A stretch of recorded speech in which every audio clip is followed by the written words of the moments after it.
Bonjour les enfants, jeudi 30 avril, nous allons travailler sur le Cléo. Alors, nous allons avoir plusieurs exercices à faire. Donc, en compréhension tout d'abord, en orthographe et pour terminer, en vocabulaire.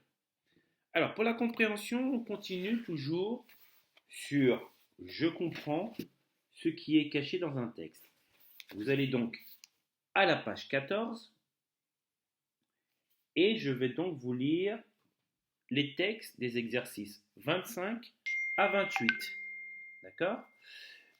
Alors, je vous rappelle le principe, vous avez un texte, vous avez une ou deux questions, vous devez entourer les indices dans le texte qui vous ont permis de répondre à la ou les questions. D'accord? Alors, je commence avec le premier texte. C'était le soir de Noël. Entrez, faites comme chez vous, dit Mamie en accueillant ses invités avec un grand sourire. La question est la suivante. Pourquoi Mamie dit-elle cela? Texte suivant. Le gardien fronça les sourcils quand Zoé approcha sa main de la statue. On touche avec les yeux, dit-il d'un ton sévère. Il y a deux questions. A. Où se passe cette scène? Ça veut dire dans quel lieu, à quel endroit ça se passe. D'accord? Qu'est-ce que veut dire le gardien? Quand le gardien dit on touche avec les yeux, qu'est-ce que ça veut dire? Ensuite, texte suivant. Qui a touché à mes affaires? Demanda papa. Pas moi. Ni moi. Ni moi non plus.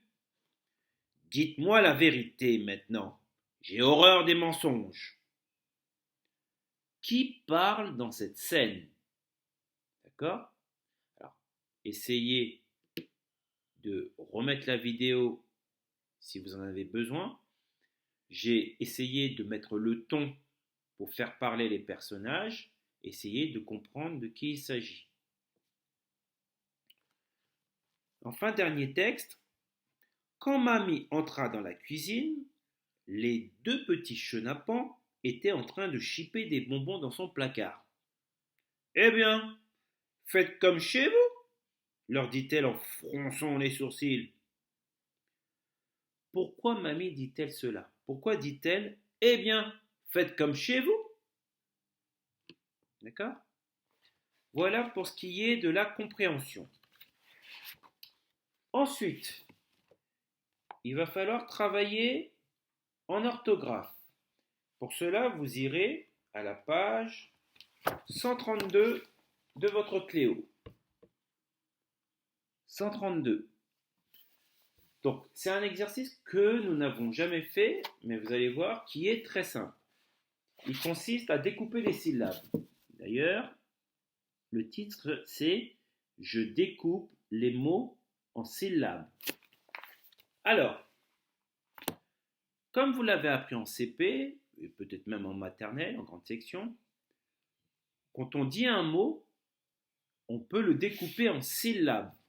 Quand on l'écrit aussi, on peut le découper en syllabes. Par exemple, je vous ai fait des exemples.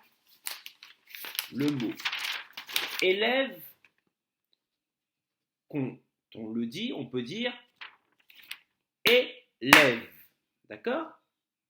Donc, quand on parle, il y a deux syllabes, parce qu'on dit un élève, un élève. Mais quand on l'écrit, c'est un peu différent. Vous allez voir dans l'exercice, dans les exercices de la page 132, vous allez avoir un mot et ensuite des petites accolades comme ceci. Alors ici, il y en a une, deux et trois. Donc ça veut dire qu'à l'écrit, élève, il y a trois syllabes. Je vous l'écris.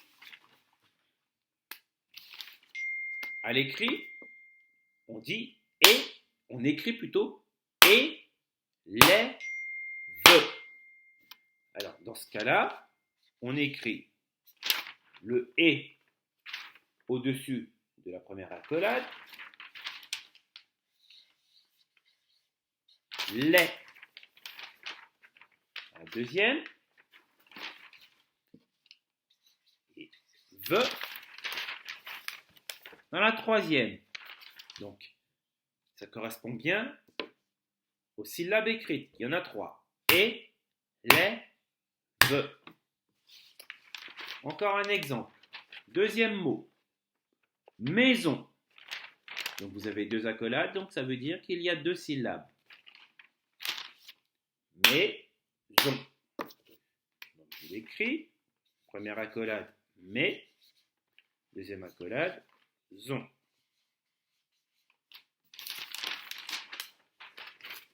D'accord? Ensuite, mot suivant. Clarinette. Alors, quand on parle, on dit clarinette, une clarinette. D'accord? Mais, vous voyez, il y a 4 accolades. Donc, ça veut dire qu'à l'écrit, il y a 4 syllabes. Alors, on va essayer de retrouver ces syllabes. Cla, ri, ne, pe. Alors, cla, ri, ne, te. Alors, comme vous le remarquez, on coupe la syllabe écrite entre les 2 T. Première syllabe, tla, la deuxième, ri, la troisième, ne, et la dernière, te. Et enfin, dernier exemple, poussette. Quand on parle, on dit une poussette, mais quand on l'écrit, c'est poussette. Alors, je vous écris ces 3 syllabes.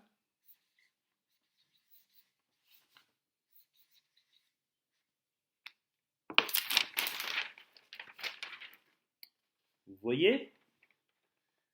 Donc, même chose que pour clarinette, on coupe la syllabe entre les 2 T. Bien souvent, quand on écrit les devoirs au tableau, des fois, vous n'avez pas la place sur votre cahier et vous avez tendance à couper le mot n'importe où.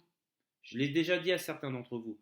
Donc, quand on n'a plus de place pour écrire un mot, on coupe à l'endroit où les syllabes se séparent. D'accord?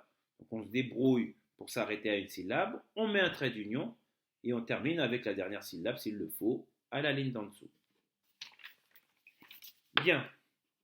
Alors, je vais vous lire les mots des exercices de la page 132. Il y en a 3. Enfin, 3 exercices, pas 3 mots. Alors, premier mot, oiseau. Deuxième, fourchette. Troisième, jouet. Quatrième, journal. Ensuite, salade. Ensuite, facteur. Ficelle. Merci. Ça, c'est pour l'exercice 1. Exercice 2. Cadeau. Noël. Girafe. Mardi. Mercredi. Vendredi. Samedi. Dimanche. Ça, c'est pour l'exercice 2. Et enfin, le dernier exercice. Pardon. Printemps. Montre. Garçon. Chocolat. Animal. Escalier. Octobre. Alors cet exercice est plutôt simple. Ça va vous faire quelques petites révisions, d'accord, avant d'aller au CE2 l'année prochaine. Voilà, pour ce qui est de l'orthographe. Alors, ensuite, dernier type d'exercice, c'est en vocabulaire. Pour cela, vous irez à la page 57. D'accord? On est sur « je comprends les différents sens des mots ». D'accord? On est sur le sens propre et le sens figuré. L'exercice que nous avions commencé vendredi dernier. Alors, c'est la suite. D'accord? Vous allez devoir faire les exercices de 4 à 7. D'accord? Alors, je vous remonte le petit affichage que je vous avais montré la dernière fois.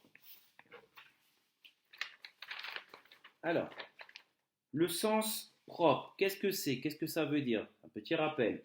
Le sens propre est le sens premier du mot, il est concret, le vrai sens d'un mot. D'accord? Par exemple, il est tombé dans la cour. Le sens du mot tomber, ça veut dire trébucher et atterrir sur le sol. Ça, c'est le sens propre du mot tomber. Le sens figuré, lui. Le sens figuré